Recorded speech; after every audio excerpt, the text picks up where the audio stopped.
حضور نے فرمایا کہ یہ جوڑا ممبر ہے نا جس پہ میں بیٹھ کے تو خطبہ دے رہا ہوں، یہ بظاہر تو لکڑی کا بنا ہوا ہے، سوکھی لکڑی کا ہے، لیکن میرے مصطفیٰ نے فرمایا کہ یہ مجھ سے اتنی محبت کرتا ہے، اتنی محبت کرتا ہے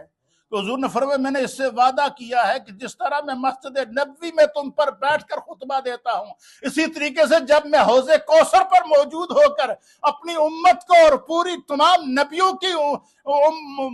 امت کے اہل ایمان کو حوض کوثر سے جام پلاتا رہوں گا۔ حضور نے فرمایا وہاں پہ حوض کوثر پر بھی یہ منبر لگا ہوگا، میں اس پر بیٹھ کر حوض کوثر تقسیم کروں گا۔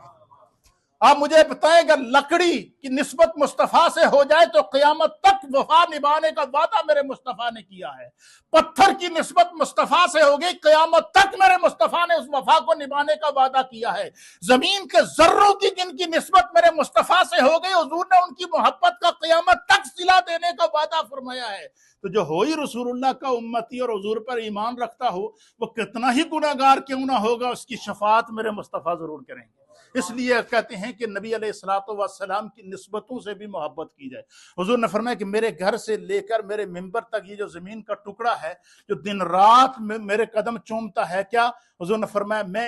یہ میرے لیے کیا فرمایا کہ یہ جنت کا ٹکڑا ہے۔ علامہ ابن حجر عسقلانی رحمۃ اللہ علیہ اور دیگر محدثین نے لکھا ہے کہ حضور نے کہہ دیا ہے کہ یہ جنت ہے، یہ جنت کا ٹکڑا ہے، اس کے جنت ہونے میں تو کوئی شک ہی نہیں ہے۔ اب جو مسئلہ ہے، مسئلہ کیا ہے کہ کیا جنت یہاں آئے گی یا زمین کا یہ ٹکڑا جنت میں جائے گا؟ تو اس کے ہمارے علماء نے متعدد جوابات دیے ہیں۔ علامہ ابن حجر عسقلانی کہتے ہیں کہ میرا ایمان یہ کہتا ہے اللہ تعالیٰ دی جنت اتنی وسیع ہے کہ اللہ تعالیٰ نے قرآن کریم میں فرمایا کہ اللہ نے اس کا طول اور عرض 7 زمینوں اور 7 آسمانوں کے برابر بنایا ہے۔ تو فرمایا کہ اللہ تعالیٰ جنت کو اتنا وسیع کر دے گا کہ وہ یہ جو جس زمین کے جس ٹکڑے کو میرے مصطفیٰ نے جنت کہہ دیا ہے، جہاں تک جنت ہوگی اور یہ جنت ہوگا۔ اس لیے حضور نے فرمایا کہ جس نے جنت میں نماز ادا کرنی ہو وہ ان جگہ نماز ادا کر لے۔ یعنی دنیا میں جو بندہ چاہے کہ میں نے جنت کے اندر نماز ادا کرنی ہے، فرمایا وہ ریاض الجنہ میں 2 نوافل ادا کر لے۔ پھر اسی طریقے سے آپ نے دیکھا ہوگا کہ میں نے خانہ کعبہ کے فضائل کو بیان کرتے ہوئے حتیم کی فضیلت کو بیان کیا تھا کہ حتیم وہ جو دیوار کا حصہ ہے، حضور نے دیکھا ہر آدمی کی خواہش ہوتی ہے کہ وہ بندہ کتنا خوش قسمت ہے جس کے لیے خانہ کعبہ کا دروازہ کھل جاتا ہے۔ یہ ہوتا ہے یا نہیں ہے کہ وہ بندہ کتنا خوش قسمت ہے کہ جس کے لیے خانہ کعبہ کا دروازہ کھلتا ہے۔ اب ہر آدمی تو اس دروازے کے اندر نہیں جا سکتا، لیکن اللہ کی قدرت ہے کہ حتیم کا وہ جو حصہ ہے جہاں جو دیوار ہے، حضور نے فرمایا کہ جب قریش نے خانہ کعبہ کی تعمیر کی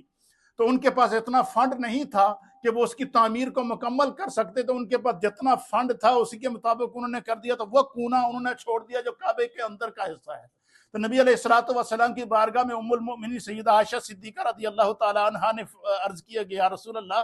میری خواہش ہے کہ میں حرم کے خانہ کعبہ کے اندر جا کے نماز ادا کروں۔ حضرت ام المؤمنین کہتی ہیں حضور نے مجھے دائیں ہاتھ سے پکڑا اور مجھے ساتھ لے کر حضور حتیم کے اندر چلے گئے، اس دیوار کے اندر۔ حضور نے فرمایا یہ کعبے کا حصہ ہے، جس نے یہاں نماز ادا کی اس نے خانہ کعبہ کے اندر نماز ادا کی۔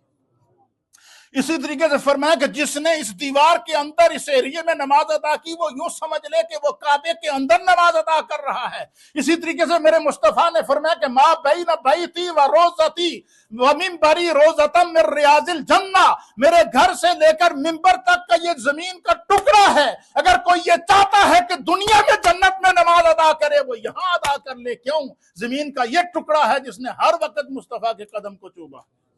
پھر اسی طریقے سے علماء اور محدثین نے لکھا ہے کہ نبی علیہ السلام کی قبر انور کے اندر،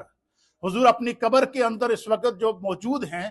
اور سرکار دو عالم صلی اللہ علیہ وسلم کی جسم کے ساتھ آپ کی قبر کا جو حصہ، جو زمین کا جو ٹکڑا آپ کے جسم کے ساتھ ٹچ ہے، جو آپ کے جسم کو مس کر رہا ہے، جو آپ کے جسم کے ساتھ موجود ہے، تو اللہ کے حبیب علیہ السلام کے وجود کی برکت سے علماء اور محدثین نے لکھا ہے کہ وہ ٹکڑا خانہ کعبہ سے بھی افضل ہے۔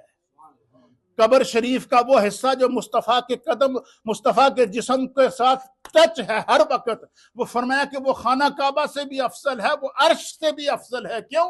کہ وہ ہر وقت مصطفیٰ کے وجود کا حصہ ہے۔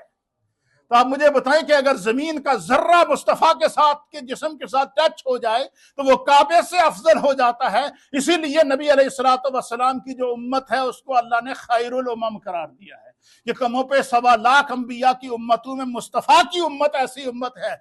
جس کو اللہ نے تمام امتوں سے افضل اور اعلیٰ بنایا ہے، کیونکہ اس کی نسبت مصطفیٰ کے ساتھ ہے. تو حضور اللہ نبینا علیہ الصلوۃ والسلام نے فرمایا کہ میں اس کو جو ہے وہ اسی لیے نبی علیہ الصلوۃ والسلام نے فرمایا. حضرت انس بن مالک رضی اللہ تعالیٰ عنہ فرماتے ہیں کہ حضور علیہ السلام نے فرمایا کہ میں مدینے کو فلاں جگہ سے فلاں جگہ تک حرم قرار دیتا ہوں. پھر اسی طریقے سے نبی علیہ الصلوۃ والسلام نے فرمایا کہ جو بندہ مدینہ شریف میں آئے اور مدینے کی گرمی ہو یا مدینے کی موسم کی شدت ہو یا مدینے کے اندر قیام کے دوران اس کو کوئی تکلیف ہو اور کوئی تکلیف پہنچ جائے، تو حضور نے فرمایا وہ اس پر اگر صبر کر لیتا ہے،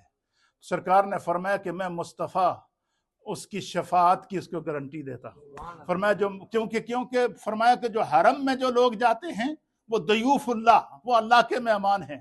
اور مسجد نبوی کے اندر اور روضہ رسول پر جو